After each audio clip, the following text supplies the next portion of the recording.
We have some Bears free agency news here on a Wednesday afternoon. I am your host, Harrison Graham. The Bears have signed a defensive back, and his name is Dane Cruikshank. Yes, Dane Cruikshank. Pretty good name if you ask me on this one. His agent, David Cantor, tweeted out the news just a few moments ago, and I said, all right, I'll look into him a little bit, get a video out to my squad here at Bears Now. That's why you subscribe. Congratulations to GSIE football client Dane to Smooth on signing with the @Chicago Bears. This tweet also had this photo with it within the post, signed Dane Cruikshank with the Bears edit. So cool looking thing there. He comes over from Tennessee. We'll tell you a little bit about the player, what you can expect, what I expect, and maybe a little bit of the thought process of what Ryan Poles in this front office were thinking, plus a juicy rumor around a player the Bears almost signed. We'll get to that later on as well. Have you heard? Be honest. Have you heard of Dane Cruikshank before today? Type Y for yes, type in for no, and if you have, you're either lying or you are a next-level football fan. Let me know down in the comments, yes or no. So his 2021 stats was his best year yet. Played in 14 games, started 4 of them, had 43 tackles, 1 pass breakup, a forced fumble. Didn't have an interception by any means. A lot of his statistics were on special teams, and I think that's more of the same. Like, this should not be a starter. This is a guy that if he has to start a game here or there, he can. He's got good enough skills to do that, but this is not a guy you want as a full-time starter. 4 starts over 14 games played a year ago. Before last season, hadn't had much playing time at all in the National Football League. So you look at this defensive back depth chart now. It's not like he plugs in and he fills a hole on your starting unit, right? Like guys that are for sure going to start: Jalen Johnson, Eddie Jackson. That's it. I still think that DeAndre Houston-Carson is probably not going to start either. I think him and Cruikshank are closer to one another than either are to a starting caliber player. But I do like DHC. Kendall Vilder, Thomas Graham, maybe one of those guys starts at CB2 or nickel, but I doubt it. I think they'll sign another CB2. I'll explain why later in the video. Cruikshank is a depth piece, special teams guy that can also produce on special teams as well. When the Bears make a move, we'll have a video for you. This is why you subscribe to Chicago Bears Now.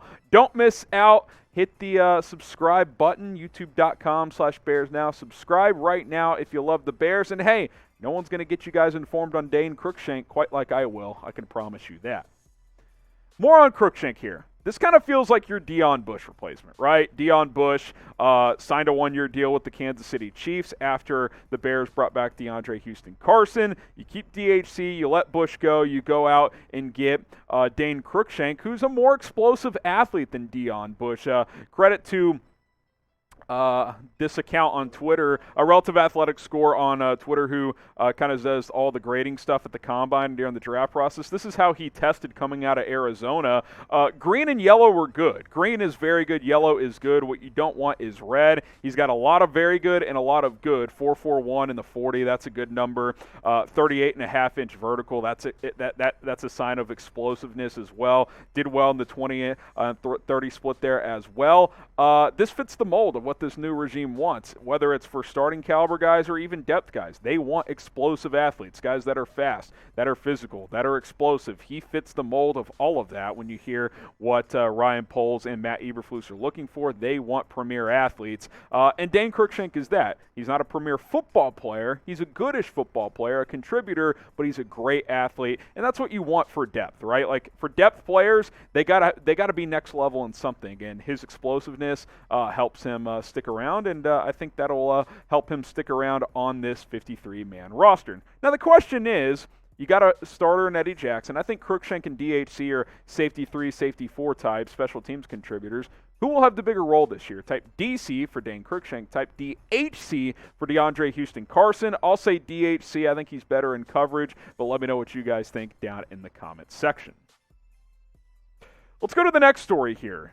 Did the Bears have interest in Patrick Peterson? Well, I kind of wondered if he would be a CB2 option for the Bears. He announced just a little bit ago on his podcast that he would be re-signing with the Vikings. Ari Mirov had a couple of tweets saying Patrick Peterson re-signing that he announced, of course, like I just mentioned. 13 starts last year for Minnesota, now back for another year. But the interesting part, connected to the Bears in two ways. One, he's staying in the division. Two, Ari's also reporting that the Bills, Bears, Colts, Bucks, and Commanders checked in on Peterson as well. And, a little while back, I kind of grouped him into a tier of free agent corners of, hey, this could fill your CB2 need. I think that's what Patrick Peterson could have done had the Bears wanted to go that route. Ryan Poles mentioned the other day going out and signing a corner is something that they will probably do. And so I'm not surprised that the Bears checked in on Patrick Peterson as a potential fit. I think he would have fit in as a CB2. He's not an elite corner anymore by any means, but still a good enough player, a starting caliber player.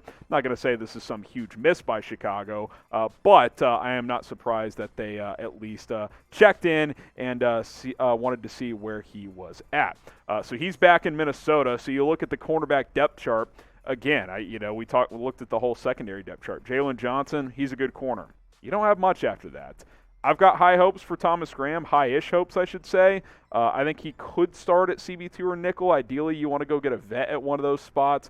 Kendall Vilder, Duke Shelley, I think they're depth pieces. I don't think they're starting caliber players, though, if I'm being completely honest. The only reason I have them penciled in as starters over Graham is because they've started more games. They've played more in the NFL. Now, these are some of the notable free agent corners still out there at this point in free agency. Stephon Gilmore.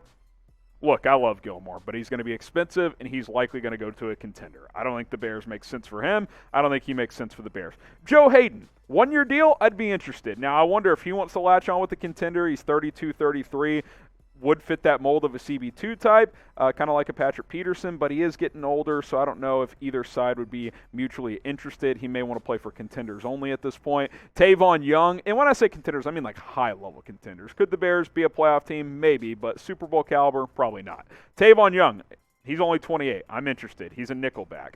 Xavier Rhodes, you got the Matt Eberflus connection. I think he could come in on a 1 or 2 year deal, be a CB2. Kyle Fuller wasn't good last year, but he's familiar with Chicago. Obviously a different coaching staff, but if he wanted to come in and compete to be CB2, I wouldn't completely hate that either. I fully expect the Bears to still go out and sign a cornerback that can come in and be CB2 or a starting nickel. You can't go into the draft with only Jalen Johnson penciled in as a for-sure starter. I just don't think that's a good idea. You have too many other needs. Go get a veteran corner that can start for you either at CB2 or in the slot. And then if you go into the draft with an opening, then, hey, go draft a guy, let him compete with Thomas Graham and a couple other guys. I think that's perfectly acceptable. But I think you got to at least go out and sign one more corner on the free agent market. So name a cornerback that the Bears should go out and sign. Let us know down in the comments section who you think the Bears should go out and get at the cornerback position.